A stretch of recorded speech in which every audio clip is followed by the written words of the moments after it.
આજુબાજુના ઘરે જઈને કામ કરે છે, અહીંયા જઈને સુઈ જાય છે, દિવસે બધા અમે અહીંયા જ રહેવે છીએ. ખાવા મળે તો ઠીક, ન કે પછી જય શ્રી કૃષ્ણ એવું છે અમારું. માંગુ છું જો મકાનની અમે અમને મકાન આપો, બીજું કાંઈ જોતું નથી બરાબર. મારા 3 છોકરા નાના છે, મારા ઘરવાળો ત્યાં નોટિસ આવીને તો અટક આવીને તો મરી ગયો. મારા ઘરવાળો અત્યારે છે અને અત્યારે મારે ભાડું ભરું ને એ તાકાતય નથી, છોકરાય નાના એવા છે અને હું અત્યારે ક્યાં હવાઈ મંદિરે પડી છું બરાબર. હું ક્યાં રહેવા જઈશ?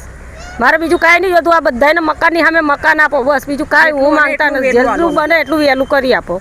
એટલા બધા હેરાન થઈ ગયા, રોડ ઉપર આવી ગયા હે છોકરાઓ, એટલા હેરાન થાય છે કે ના પૂછો વાત. મકાન તો પાડી નાખ્યા પણ અમે તો રોડ ઉપર આવી ગયા, અમને વ્યવસ્થા કરી આપો, અહીંયા મકાન બાંધી આપો, કહો તો વ્યવસ્થા કરી આપો. તમે મકાન તો પાડી દીધા, હજુ અમે અહીંયા જ પડ્યા છીએ, અમને ક્યાંય રહેવાની વ્યવસ્થા જ નહીં, તો અમને મકાન આપો. ખાવા પીવાની વ્યવસ્થા નહીં હોય તો અમે કરીએ ને, અમે ભાડા જ નહીં ભરી શકતા, અમે બંગલાના કામ આખો દિવસ કરવી છીએ.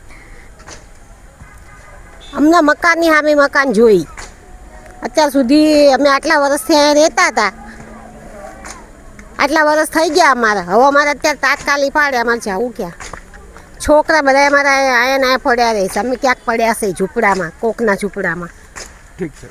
કોર્પોરેશન દ્વારા અમને નોટિસ આપવામાં આવી હતી, લોકોએ સ્વેચ્છાએ અહીંયાથી મકાનો હટાવ્યા, પણ કોઈપણ જાતની વૈકલ્પિક વ્યવસ્થા કે કોઈપણ જાતના આવાસના મકાનો પ્રધાનમંત્રી આવાસ યોજના અંતર્ગત મકાનો ફાળવવામાં આવશે એવું નોટિસમાં લખીને અમને આપી દીધું. એવું સ્પષ્ટ નહોતું લખ્યું વૈકલ્પિક વ્યવસ્થા કરી આપીશું, એવું લખીને આપ્યું હતું, પણ વૈકલ્પિક વ્યવસ્થા કોઈ જાતની કરવામાં આવી નહીં. લોકો અત્યારે રોડ ઉપર રહી રહ્યા, 10-10 હજાર રૂપિયા ભાડા ભરી શકવાની પોઝિશનમાં નહીં, અને અહીંયા વિકાસ કરશે, નો ડાઉટ વિકાસ કરો, એમાં સરકારનો પૂરેપૂરો સપોર્ટ છે. પણ અહીંયા તમારે વિકાસ કરો તો પહેલાં આ ગરીબો અત્યારે અહીંયા જે રોડ ઉપર રહી રહ્યા, પહેલાં એમની વ્યવસ્થા કરાવો ને, કે આ લોકો તમે અહીં વિકાસ કરશો ને અહીંયા બાજુમાં પડ્યા પાથરે રહેશે તો સરકારને એમ બી ગરીબી તો દેખાવાની જ છે. એટલે પહેલાં એમની વ્યવસ્થા કરી આપો જેટલી થાય એટલી વહેલી, તો પબ્લિક અહીંયાથી હટી જાય ને તમે અહીંયા વિકાસ ચાલુ કરી શકો.